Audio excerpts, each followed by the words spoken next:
time I post a YouTube video or a TikTok or I live stream some of my gameplay, I always get tons of comments asking me how I get my game to look so smooth, or how did I get it to look so bright and so colorful, how am I getting so many frames per second. And I've been telling you guys for months now that I'd share the ultimate settings guide for both console and PC players. Today is the day that I reveal that video to all of you, and while most of the in-game tweaks and filter optimizations are PC exclusive, console players absolutely need the best graphics and interface settings to keep up. And I'll also be showing you guys my controller settings. So I'm going to begin with the Call of Duty settings and things that console players can do for better colors and better lighting and better performance. Before I begin, I do want to preface by letting you all know that these are not the Nvidia filters that everybody used in the original Warzone. Stick around to see how I got such bright colors without losing any frames at all. Alright, ladies and gentlemen, this is the settings portion of the video for console and PC players. It doesn't matter what you play on, whether it's last gen, current gen, or PC. Make sure you follow these settings, and I'll go over what you can and can't mess with. Certain things are necessities, certain things are going to depend on what you're playing on. So let's just dive straight in. We're going to start with the controller settings. If you're a mouse and keyboard player, you can totally ignore this section of the video. So the first thing we're going to look at is my button layout. I play on default because I have a scuff controller which has 4 paddles, meaning I can slide, jump, and all that with my paddles. But if I didn't have a scuff controller, like I didn't for most of my life, I would play on tactical. That's what I've always played on up until the last couple years. The reason I switched is because when I slide cancel and I go and take a fight, I don't want to have to click this button to slide and then start aiming with it. That could throw off my aim a little bit. So I switched to default, and it's been a good switch for me. Now, it might not be good for everyone, but it is something to consider. Now, you could also try bumper jumper tactical, because then you can jump and slide without having to, you don't need paddles. Basically, if I didn't have paddles, this is the button layout that I would try. You can also customize all your buttons, so like if something on your controller breaks, like your X button, you can move your jump or whatever you use to a different button. So that's nice that they have that now. They didn't used to. Here's what mine looks like: bumper, ping off, flip L1 and L2 off. You could flip that if you want, because then it would be like instant triggers on L1 and R1. Stick layout default. Vibration, turn this off unless you're playing zombies or like campaign, or you're not really trying to be very good online. If you're trying to be good at like Resurgence or multiplayer ranked or something like that, turn off controller vibration. I pay extra money in every new controller I get to have the vibrations taken out, because A, it makes the controller lighter, and B, I don't have to worry about it ever accidentally turning on. Trigger effect, turn that to off, and copy down these dead zones. And the only thing I want you guys to focus on is the right stick min. I have a full video coming out later this week. It's already done, so it is going to be out this week. It's about whether or not you should raise your dead zone to get more aim assist, and the answer is, I'll just let the video discuss it all when it comes out. But for now, let me just tell you that there is a rumor right now where if you turn your right stick min down to 1 or 0, you're going to always have rotational aim assist, which is the aim assist you get for moving your character and for moving your right stick. Well, guess what? How about you just move your right stick while you're shooting someone? If you turn your right stick down to 0 or 1, you're going to add this variable, this randomness to your gunfights. There's no need to do that. You're going to get extra stick drift. You're going to get stick drift sooner. Turn this up, start at like 6. 6 is a good number. If you still have stick drift when you go into the firing range, go up to 7, 8, 9, until you don't have stick drift anymore. I will say if you get up to like 15 and you're still getting stick drift, get a new controller. If you can't afford one, then you got to mess with the dead zone. But if you can, go get a new controller. I personally play on 7. It's a really nice sweet spot. You can copy the rest of them. There's small reasons for them. Just know that I talked to the top Rebirth ranked players to see what they had, and this is what I came away with. Moving on to the aiming tab, I recently changed my stick sensitivity was always 8.8, and I now have it at 9.8. And again, just something that I decided to try out, and it really just, it feels right. I don't know why. So all I'm going to say is maybe it works for you, maybe it doesn't, but give it a try. Raise your horizontal by 1 or lower your vertical stick sensitivity by 1, unless your aim feels perfect. ADS sensitivity multiplier 0.87 is a great number. Again, got this from the top Rebirth ranked player. This is what he uses. I always used 0.85, or sometimes I'd even go up to 0.9. Never really want to go above 0.9, because then it kind of just, it doesn't really change much compared to your normal ADS sensitivity. Try 0.87 and then adjust it very small down to, I'd say, like 0.8 or up to 0.9, but you usually want to keep it starting with an 8. Sensitivity multipliers are all at 1. All the aim axes are at standard. Tac stance sensitivity multipliers on 0.9. I know most people don't use tac stance much, but if you do, make sure it's lower than a 1. You don't really want it to be higher or at a 1, because then it kind of just feels wonky. It goes all over the place. You definitely get less aim assist when you're in tac stance by a long shot. Aim response curve type, I recently switched to linear. Again, talking to the top players in the scene recently, this this has been the trending change. And I always thought, I even made a video about it. I said, that's a bad change. Linear is not great. Dynamic has always been considered overpowered until I switched to linear. It's not a major difference, but there's definitely a difference. And linear, as it says, it's ideal for players who have mastered the tweaking of aim settings. So if you just feel like you're locked on with your aim, you are always perfect. You're always spot on. Try linear. If you're more of a casual or a newer player, dynamic is the way to go. Absolutely. You can bust with the curve slope scale. I don't. I've tried it. It doesn't feel like it makes much of a difference. And then make sure your ADS sensitivity transition timing is instant, because I mean, I guess you might like it on gradual or after zoom. I think instant has always been what everyone uses. I used to run custom sensitivity per zoom. I actually do recommend it if you have preferences. Myself, I like to be a bit snappier with high zoom. So as you can see, I had them all at 0.95, whereas I had my ADS sense, low zoom, and 2 to 3 time at 0.9. So that's just kind of a baseline for you to try out, but whatever you prefer. If you need your sniper scopes to be slower, then use this, turn it on, and lower your sniper scopes down to whatever you feel like you want them at. Me personally, I'm going to keep this off because I've gotten used to having the same ADS sensitivity all around. Target aim assist, make sure that's on, of course. Aim assist type, either default or Black Ops. They're basically the same this year. It used to be where default was good for someone who's going to post up with an assault rifle or a sniper, and Black Ops is good for someone who's going to run and gun, use SMGs a lot. This year, they kind of made it to where there's basically no difference. I have a full video breaking it down that you can go watch if you'd like. But as long as you're on default or Black Ops, you're in the clear, you're in the green. ADS aim assist, of course, on. The third person settings I'm not really going to talk much about because they don't matter. Motion sensor behavior, make sure this is off. If this is off, then you don't have to touch anything in here. Now you can come in here like I did and turn everything off anyway, just in case, but just turn this off and you don't have to worry about it. Moving on to the gameplay tab, automatic tactical sprint is what everyone should be using. It does take some getting used to if you haven't done it yet. If you're into the competitive side of Call of Duty, especially the CDL, you know that the pros have it to where you have to run automatic sprint off. They say it adds a bit of a skill gap. I'd say it adds a little tiny bit of one. I think they're over dramatic with that. Turn your automatic tactical sprint on. Don't try and be like the pros and turn it off. At least put on auto sprint or something, because not only is it going to make your controller survive longer, it's going to make your thumb survive longer. It's going to help prevent maybe some early life arthritis. Like, there's a lot of different benefits to turning on auto tac sprint. So don't be blinded by these, these professionals who say you better have it off or else you're not good. It's just not true. Slide maintain sprint needs to be off or else you're going to get dead slides at times. Auto move forward off, single tap run. These 3 mantle options, you can turn all of them on or partial. I've tried everything in these settings and I found that the most comfortable one really is just all of them being off. Not only does it make it to where I'm not accidentally mantling things, but it also makes it to where I have total control of my player. The game's not doing anything for me. Now, horror stories aside from Scuff, this is like my 6th Scuff this year. I am officially moving on from Scuff controllers. I have an aim controller on the way, so we'll see if that's any good. Let me know in the comments if you have an aim controller, if you like them. Basically, I had to get that because these paddles just break on the Scuff Reflex. For whatever reason, they just don't work. Like, it's not even a physical break. It's on the motherboard. Something's wrong with it where your inputs with your paddles will be delayed and yada yada, and things just go awry. So I have slide only on, but I definitely recommend trying hybrid. It basically makes it to where if you tap your slide button, you slide, but if you press the sprint button and your slide button, you dive. So I'm going to be switching to hybrid because diving is super useful and people never see it coming. So I'm going to be putting on hybrid when I get my new controller. These next couple ones, parachute automatic behavior, I have that on off. If you go to my recent video, 21 tips to instantly get better or whatever on Rebirth Island, I have an entire tip dedicated to this. Make sure this is turned off because it gives you more control of where you're landing, when you're landing, and you'll be able to get into fights quicker, all that good stuff. So go check out the video if you want to hear more about it, but if not, just turn it off. Sprinting door bash has to be on. Do not turn that off. That would be silly. Movement base for my ledge climb behavior just makes it to where you climb the ledges quicker, or not quicker, just more consistently. Gas mask activation, I have it on manual. Automatic works too, whatever you want to do. Aim down sight behavior, hold. I don't know why you'd want toggle. That'd be an interesting choice. Let me know in the comments if you use toggle for any reason. Moving on, go ahead and copy any of these things. Feel free to change whatever you want. There's a couple things actually that I'm going to talk about on this tab. So the first one is armor plate behavior. And let me just visualize it, right? The reason I use apply one when a lot of people use apply all is because pretend my phone are my armor plates. I get in a fight, I knock one, and I have his teammate coming, and I'm running to plate up. Get my plate out, right? I put one plate in.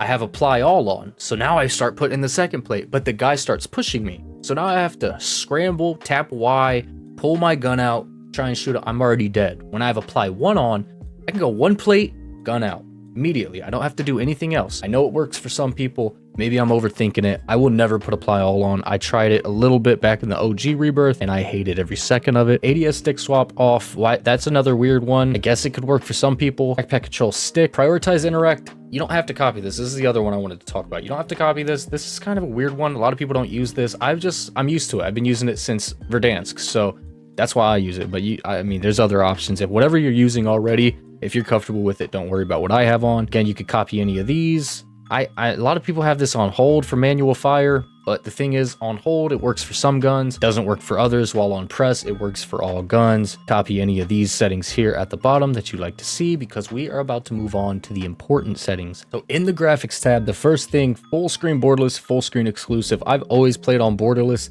For some reason, it just works good in this game. Honestly, it works better frame-wise for me than exclusive does. So this is something I learned from Iceman Isaac. This restart shaders preloading. Anytime you change your graphic settings, especially after a video like this, you're gonna want to hit this button so that it just restarts the shaders, and it'll help implement the new settings that you place. Display gamma, only change this if you're playing on something like a TV or a really weird monitor, or maybe you just like it on 2.4. But 2.2 is what pretty much everybody uses. Make sure you raise your brightness to at least 55. Could go higher. You could go 60. You could go 65.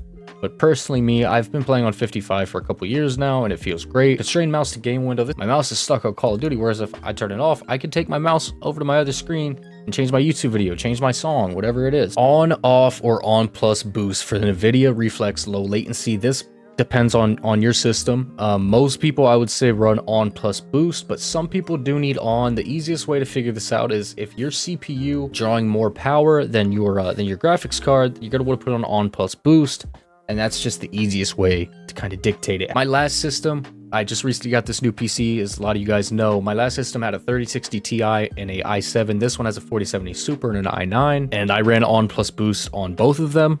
So that should tell you a lower end system and a higher end system. I used on plus boost on both of them. Try on plus boost. If you're having issues, try on. Moving on to sustainability, eco mode, custom, off, off. Now the custom frame rate limit on my last system, I noticed I was getting between like 90 and 130 frames at all times. It would fluctuate. So when I capped it to 120, my game started running smoother, less stuttering, less hitching, less screen tearing on my old system. So if you have something that's struggling, your PC is struggling, it's not getting a lot of frames, try capping your frame rate limit. But if not, don't worry about it, because there's a rumor, a myth, whatever you want to call it, that capping your frames extends the life of your computer.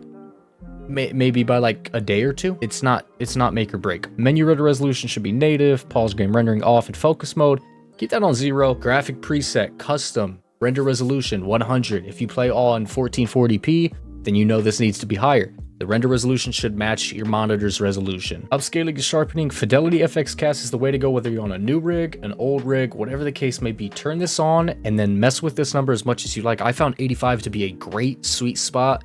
You could go higher if you have a nicer PC.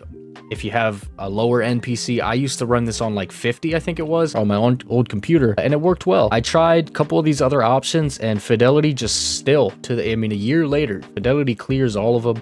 And it also makes it to where if someone's laying in a bush or someone's behind a tree, you're going to be able to see them a bit better, because of the way Fidelity sharpens the game. The graphics just get extra thin with certain things like bushes and leaves. So that's why Fidelity FX Cast is good for someone who's trying to be, kind of a competitive player. Path tracing and reconstruction also should be off. VRAM scale target, I put it on 80. Most people should put it on 80, maybe 90. But if your PC is struggling, this is one of those things you can play around with, lower it to 50 or 60 and see if that helps. Variable rate shading, this has to be on. Turning this on alone, if you have it off, whatever FPS you're getting, this is going to add at least 15 or 20 to it. Don't ask me why. I don't know. I'm not as smart as a lot of these other people are, but I can tell you that I have tested it and it is real. This does just improve your frames and your game feels smoother. Frame generation, you can turn this on if you want. If you have a 40 series card, this is available to you. I personally don't feel the need to turn it on, so I haven't tested it out. Texture resolution, all normal. Another thing, if you have a bad computer, try low. If you can't handle low and you got to go very low, then go with it. And I'd say only go high if you have the highest end of machine. My machine's more upper middle level, so it's not quite high end. It's just a really nice PC. It's not quite good enough to run everything at the highest. It might have some stuttering and whatnot. We don't want to risk that. So normal is a good spot to be at. This makes a big difference. You'd be surprised. I played on very low for the last 2 years because my computer was struggling. Normal is pretty pleasing on the eyes. Texture filter and isotropic should be on high. Again, a lot of people think just turning this to low and everything else low and off gives you the best frames. That's not true. turn this on to high. You could try turning it on to normal, but you definitely don't want it on low. It's a small difference, but things are a bit uglier if you have this on low. Depth of field should be off for anybody who wants to be good, or even if you don't care about being good, because you don't want everything in your peripheral to be blurred out when you're aiming in. I had moved my face cam so you can see, but you don't want everything to be blurred out like these little food containers are here and the thing you're head glitching, because you want to be able to see anything around you. Nothing should be blurred on the screen in a game that you're trying to be competitive in. Make sure depth of field's off. Detail quality level, turn that to low. The reason for that is because you can turn it to high. It should affect your frames a bit, but also, I mean, as you can see, there's just more grass. There's more spots for people to lay down and hide and things like that. When you turn it to low, it gets rid of the extra stuff like that. Particle resolution, very low. This is a key setting. There's a few key settings we've went over. The ones that I sit here and take the time to talk about. Particle resolution being on very low should be the case for every single player on this game. Let me put it this way. If me and you are in a fight and something explodes next to us and I have this on very low and you have it on high, your frames are gonna tank. I mean, they're gonna just tank so horrendously. When all these, look at all the extra effects that load in versus on very low versus high. It absolutely can cause stuttering mid-gunfight. It can tank your frames. You just don't want it. Bullet impact can be on or off. That's completely preferential. It doesn't affect your game whatsoever. Same with persistent effects, but I go with off. Shader quality should be on low, off, low. Normal shadow quality if you can. Another thing, you know, if your PC's struggling, it's stuttering, turn this to very low. But if you can get this to stay on low or normal, you're in good hands. If you can get it on ultra, even better. Screen space shadows should be off. I mean, it just makes it to where there's just a little bit less shadows, which we don't really want a lot of shadows. Ambient occlusion absolutely should be off. Screen space reflections off, low. And then this last tab, everything should be off besides volumetric quality, which should be set to low. The reason for all of this is because these things, none of them help your game run smoother. None of them help you see more. All they do is just they're there for a campaign player. If you're a zombies player, by all means, make your game look pretty. But if you're trying to be competitive and do good, FOV, so 115, usually you want to keep it between 110 and 115. And the reason for that and not going up to 120 is 120, you genuinely lose a bit of your aim assist. I've lost fights on 120 FOV that I would not lose on 115. You know, I can't really explain why it happens, but what I can tell you is 115 FOV is the way to go. You still see most of your surroundings, but your aim assist is not affected whatsoever. And I think it was Shotzi who put me on to the 115 number, and he said after 115 is when it starts to feel like you lose aim assist. When I'm playing multiplayer, I run 112 because that feels like I can't miss. I don't know why. It's just my aim assist feels locked on right there. If you play multiplayer, only 112 is good. If you play Warzone, try 115. Zombies fans will appreciate that as well. ADS field of view has to be unaffected, and weapon field of view has to be wide. What these two things do are they're going to completely declutter your screen and help get rid of some of that extra visual recoil. If you have this on independent, and if you have this on narrow or default, watch the biggest difference that you're going to see from this video is when you change these two. The way your guns feel, the way they react, the way the smoke from the barrel doesn't clutter your screen anymore. Again, third person and vehicle stuff, you can copy my settings, you can mess with your own. Motion blurs both need to be off and film grain to 0. Again, just things that are going to add clutter to your screen or make it harder for you to see things in a game that already lacks visibility. Things that you definitely don't want on. I mean, even looking at this picture, if you guys can see it, it's very clear with no film grain, and with film grain, it just looks, I don't know, grainy. Who would have thought? Camera movement should both be on least. Again, adds clutter, adds a lack of visibility. You don't want that. And then the last couple things here, whatever you want to do, that's all on you. Audio settings, I mean, this is, you guys can copy whatever you want, but I'm gonna have a full in-depth audio video when I get my new headphones. I've been trying IEMs now. A spoiler alert for that video is IEMs are better than headsets. This is a $30 IEM, and it's better than my $200 Astros, I kid you not. So I'm waiting on my nicer IEMs to get here to see if they're that much better, and I'm gonna make an audio video. You can absolutely stick around for that. As far as interface goes, copy what I have on here. These are pretty important as far as, again, visual clutter goes, but the main ones you need to make sure you change. Minimap shape should be square. As you can see, when it's round, you see less. When it's square, you see more. That helps. Minimap rotation and horizontal compass should both absolutely be on. My crosshair settings are static. Crosshair dot on, center dot off. This is great. For me, I think center dot throws off my aim. It makes me feel like I'm all over the place, so that's what I run. Hit marker visuals, you definitely want this on. Damage based hit markers are big because if you ever wonder, when you see 2 lines on your hit markers, that's a headshot. When it turns red, of course, that means you got to kill. It's good to have the damage based ones on. That's one of my favorite additions. Player name's full name, you know, again, lacking visibility when you make it smaller. The bigger their name, the easier it is to see where they are. in-game text chat on. You know, these things don't matter. Stamina bar, again, why would you want that off? Telemetry, I personally just want my FPS counter, my latency, and my packet loss. Some people turn on their GPU and CPU time and temperature. That's a good idea too. Make sure these in-game alert icons are on, because they will let you know. As you can see, these icons tell you if you're having like high latency variation, packet burst. These things are very important so that you know what's going on with your game. Gameplay tips should be off. We don't need those unless we're brand new to the game. But that's it. If I did miss anything that you're curious about, just go ahead and drop a comment down below. I read them all day, every day. I'll gladly answer your question. Although in most cases, console players can't use the filters that I do, there are ways to set filters up on Xbox and PlayStation. The amount of customization that you have will usually be dependent on just the monitor that you game on. Almost every modern day monitor, especially newer ones focused on gaming, will have options in them to fix Call of Duty's washed out appearance on some maps. Find these settings in your monitor and experiment them by raising the brightness a bit and raising the contrast and the saturation by a decent amount. Some monitors like mine, which is the Alienware AW2521, these monitors often have preset filters in their menus. Mine has a lot of filter options for all sorts of different games that make playing on a console a much better experience. Alright, ladies and gentlemen, next up we have more PC stuff. Now this is for if you want to go above and beyond. This is going to help gain you some frames. It could potentially gain you a lot of frames, and we'll talk about how in a second, but this is if you want to go above and beyond. If you don't, you go ahead and click off the video now. Drop me a like if you do. I appreciate it. But this is for the people, again, especially if you're competitive, if you're trying to play in challengers or in money tournaments and wagers, then you're going to want to pay attention to these settings. So you want to head to one of your file explorers or your start menu and search for it, whatever the case may be. Go to your documents tab, open up the Call of Duty folder, open up the players folder.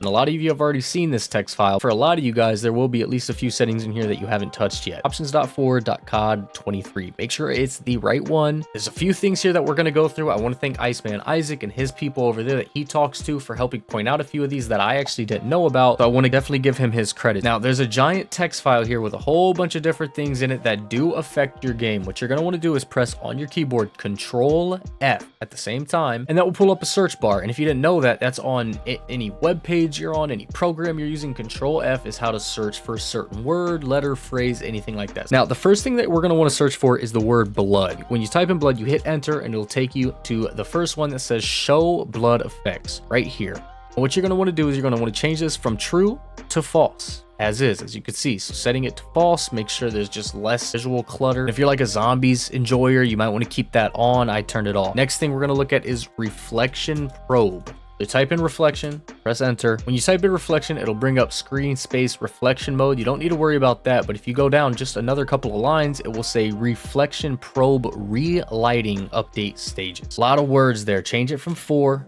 down to 1. That's just going to give you a little bit less work going towards something that doesn't need that much work from your computer. Next one, similar to reflection, renderer. And everybody knows by now probably the renderer worker count. If you don't, I have mine at 7 because I have a 16 core processor, which means I have 8 working cores. If you don't know how many cores you have, look up your processor on Google, type in cores next to it, or just look up the processor and go find its listing. It'll tell you how many cores it has. Cut that number in half and then go down by 1. So mine's 16, I cut it in half to 8, went down to 7. Most people know this. This is the most popular one to be changed in the files. And then lastly, we're going to go to heaps. All this is doing is affecting very small things in the game that will give you a little bit better frames, but it's going to help some people with lower end PCs. Anyway, once you get to heaps, this is about resizable bar, and I'm going to make it pretty simple for you. Mine's set to false because I have resize bar off. Resize bar on, you want this to be set to true. I recently turned resize bar off just a couple weeks ago because I just found out that as a 1080p player, resize bar actually hurts my frames. So FPS wise, I recorded a video of it. I don't know if I still have it, but I basically was getting 15 to 20 more frames at all times on Rebirth Island when I turned off resize bar. So I guess resize bar is only meant to really be used for people who play in 4K. The more you know. I don't know, or maybe other games are different, but Call of Duty wise, turn resize bar off if you're on 1440 or 1080p.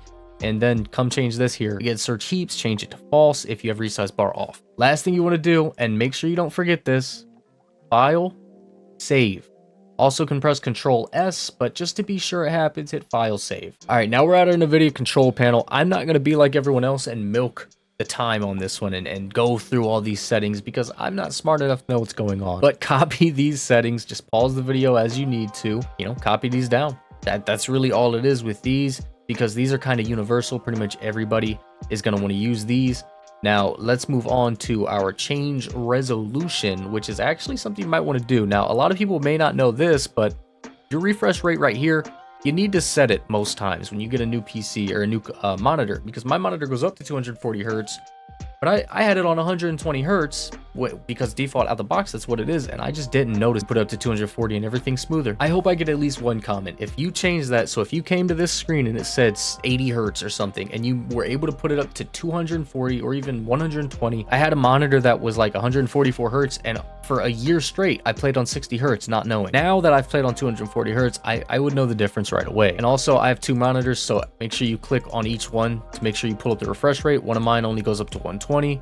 This one goes up to 240. This is my gaming monitor. Make sure you're on the right monitor. Now adjust desktop color settings on the left side panel. At least put your digital vibrance up. Whether you're going to use filters or not, your digital vibrance will get a major boost, a major benefit by going from 50 to 65.